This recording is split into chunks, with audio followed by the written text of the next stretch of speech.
Welcome to another episode of the GSC Zoom Q&A. I'm Datti, Jinkiri, Sports Information Coordinator for the Gulf South Conference. I'm here with Eddie Martin, football player from North Greenville University. Eddie, how you doing? Doing great, man. How are you? I'm doing great. First of all, let me just start off Good. asking about like you and your family. Like, how are you guys doing, especially throughout this pandemic? Oh man, we're doing really good, man. We've appreciated the time that it's given us to get closer as a family, and I mean, time is valuable, man. It's priceless. You can't really put an amount on time, and just being able to spend more time with my mom and spend more time with my nieces and nephews and my sisters and brothers have been really good for me and my family. So we've adjusted pretty well, and we just all figured that God had a plan for this. It really felt like for the first time like there was a pause in time because everything had stopped and slowed down. Yeah, absolutely. And I'm sure you're not the only person who thinks that. I mean, I think everybody has spent much more time with their families. And I guess there are times that you take for granted, obviously, but I think this is making people realize the importance of that time. Yeah, 100%. So how good has it been to hit the field for this Paul? Just practicing and whatnot. Just how good has that been? Man, it's like honestly, it felt like almost like when a person would renew his vows, like in a marriage or something like that. Man, you get back out there, and I'm an older guy. It could be easy for me to say, I'm gonna get it done. But coming back after like the pandemic and a long break, it gave me like a new understanding of the game, like a greater love. Like, man, I still get to do this. So like even the smaller things like I wanted to do, I wanted to be out there extra time because I knew like it made me value time a little more, especially in the field and with the guys. Absolutely. Absolutely. Would you say that's a lesson that you've learned from 2020, just valuing time? Yeah, a lesson that I've learned, but I've failed a lot too. Because the more time you get, like the more time you feel like you waste. But definitely, the biggest lesson I would say is just understanding what's important. I think we was kind of in the rat race of life, and thinking like maybe I can do these, do this, do this, and do all these things. Like we're adding more value to our life. But the pandemic gave me a moment to really understand like sometimes taking a breath in life adds more value to it. Absolutely. And what are you looking for from your team this upcoming spring and next fall in 2021? Where do you think you guys can improve? Where do you think you guys are going to be strong? Like, just give me just a quick rundown of that. Okay, I'll start with the where we can improve. As a team, I think maybe where we can improve is just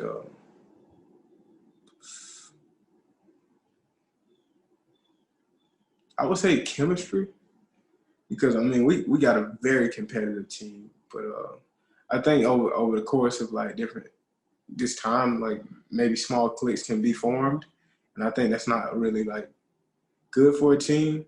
And like everybody been so spread out, like some having to go home, some online, some in person. It caused us to kind of split into different, like a multitude of different groups. But man, one thing that we're doing great with is picking up different stuff and having the time to input more and more plays and different things like that. So everybody's moving really fast at a really high pace and super motivated right now. And I think we need to keep a consistency with that. So I heard Tom Brady say today, talking about keeping like a consistent motivation, like endurance in your motivation. And I think that's what we got to keep, because we don't know like what the future may hold, but we still got to keep endurance and being motivated and staying in contact, because I think that's going to be huge moving forward, because it's like literally you're taking months at a time off because of the pandemic and different regulations. And now you got to try to fight to keep relationships strong so guys trust each other in the field. So it's not so a matter of like work ethic, because we got that, or just like knowledge of the game, but it's like being able to trust the guy next to you. Like, and I think that's going to be our challenge coming up. Absolutely. Absolutely. What are some areas that you think you can improve on personally? Personally, like as an athlete or as an individual? As an athlete? Okay, as an athlete, I would say being more of a student of the game. Be more of a student of the game, because what happens is you get so booked mentally in other places that like you think maybe your physical investment is enough, but now I'm an older guy, so like I know that I can't just like rely simply on my physical attributes, but just being more of a film hog and I would say being more of a mentor to other guys, like just making sure I constantly check on them. Like I don't want them to just be my teammates when I'm on the field or when it's the season. Like I want to make sure they're all right as an individual too. So I think those are some places I can improve. Absolutely. And like as a leader, would you say you're more of a vocal leader or are you someone who leads by actions? Oh man. I would definitely say actions, but I do have to be a vocal leader too, especially on defense. Yeah, because you're a But linebacker. Yeah, I'm a linebacker.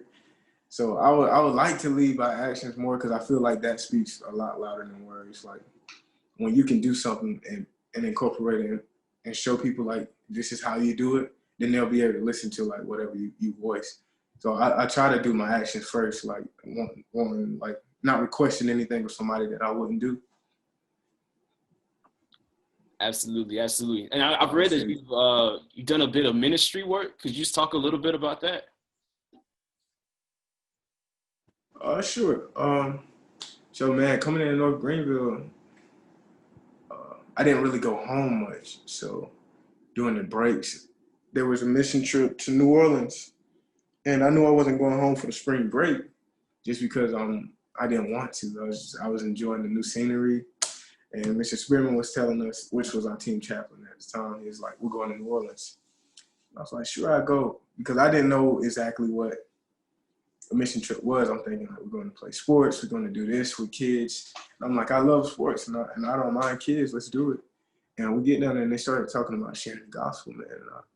And that was my first like mission trip. So I loved it. Went back consecutive amount of times and actually went back and interned and stayed and trained down there and did some other things.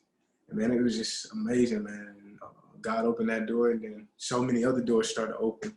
And I just recently in 2019 got back from Uganda.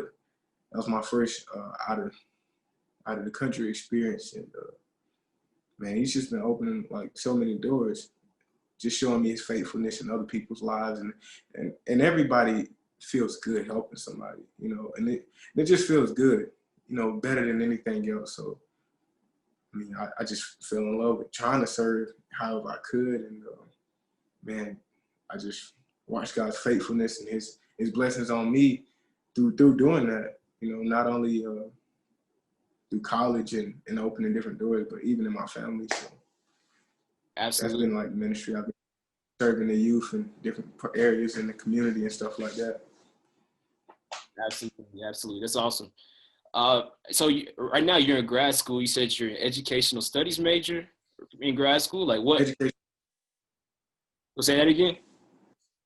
Educational leadership. Educational leadership. Okay, sorry about that. So what? No, it's not. So what do you hope to do with that area? Man, that's a tough question because I mean I really don't have an understanding. I just want to be like be certified or something. You know what I'm saying? Because I mean I love ministry and I feel like only God certified you for that. Like so. Once I got the education in undergrad, I just felt like maybe I should go ahead for my master's so I can have a foot in the school because I like working with kids. So even if I don't teach, I can do something within administration where I got a close-knit a connection with the school, maybe do some FCA things. I just wanted to be in a position where I didn't lack the credentials to be able to minister like at a greater platform. Absolutely, absolutely. So let's transition to some fun questions. What are your favorite hobbies outside of football? Man, bro, I tell you what, bro. A lot of people don't know, bro. I mean, I like the freestyle, bro. I do. I really like the freestyle. So would your teammates say you're good? Like if I ask your teammates right now, would they say you're good? It depends on who you ask, cause like the thing is, I'm an older boy now, cause like most of the young boys, they don't really know me completely. We've been separated because of COVID, but I do like the freestyle.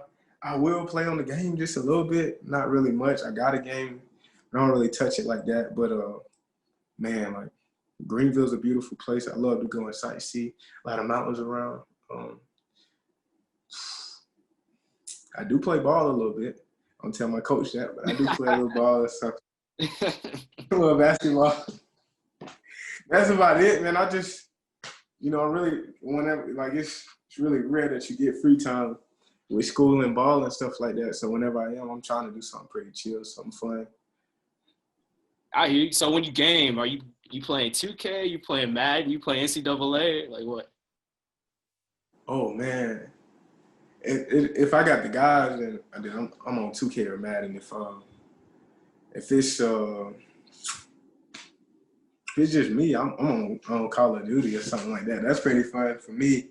But I very rarely do it. But I love, like, just cutting on a beat, freestyling with the guys or something like that, or just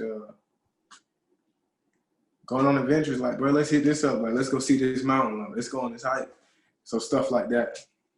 For sure. Which linebackers, like, do you watch the most, or do you model your game after the most?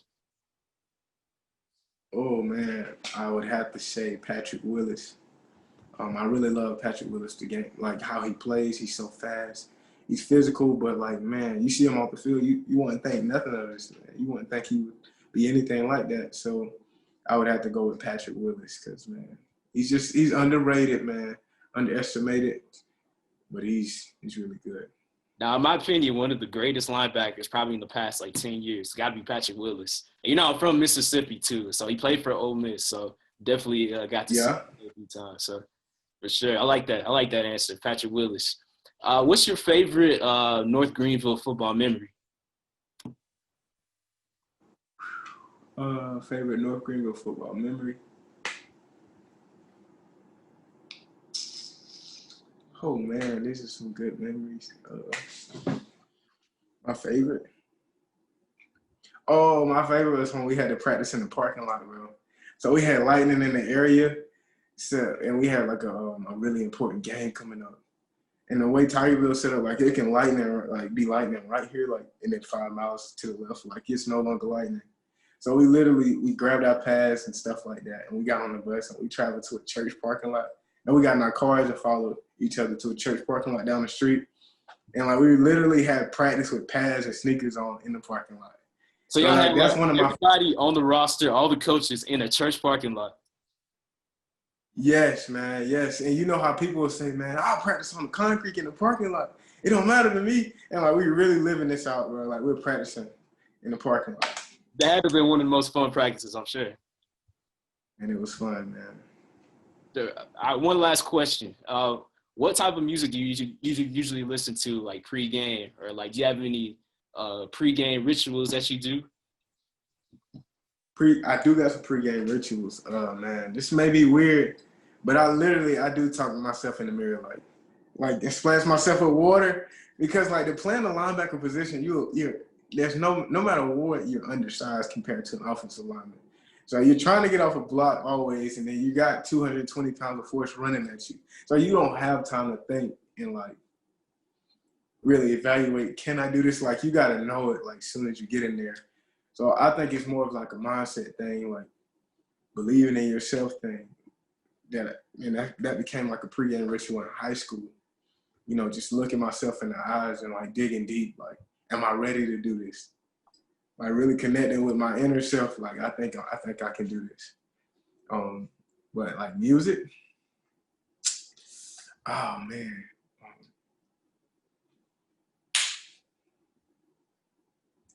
I just recently I tried something. I tried listening to gospel and just trying to vibe with that before a game. And bro, I tell you no lie, bro, I play my best game to gospel music. I'm not even gonna lie. Like, I'm out here trying to clap heads, like, off some Kurt Franklin and stuff like that. But I always go back to, like, one song in particular, and it's a song by Lil Snoop. I don't know if you know Lil Snoop like that. Yeah, it's a rap song. Yeah. Okay. Yeah. Lil Snoop, like.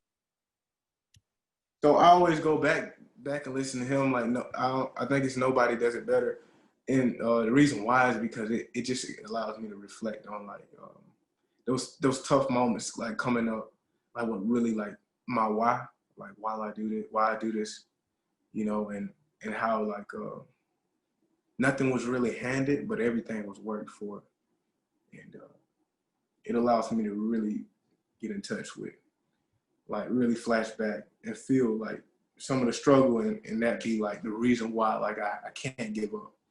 And so yeah, I flash back and listen to some little Snoop, like something before the game, because that's. I like that. I like that. Eddie, I appreciate you joining me for this latest episode of GSC Zoom Q&A. I think this is going to be it for the fall semester. Hopefully we'll get a few more in with some other athletes in the spring. All right. Thank you, Eddie. Thank you, bro. Please. Thank you, man.